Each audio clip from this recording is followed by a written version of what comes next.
by Tinku Tufan.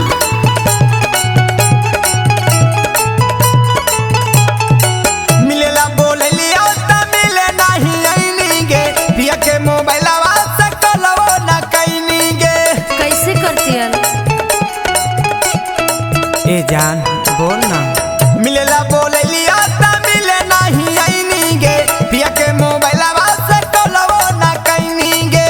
कोनो उपाय नहीं हो? तोरे कारण हमारा को सोनामा बुरा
खेला गोरेगा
पहिले हनी राहुलावा के माँ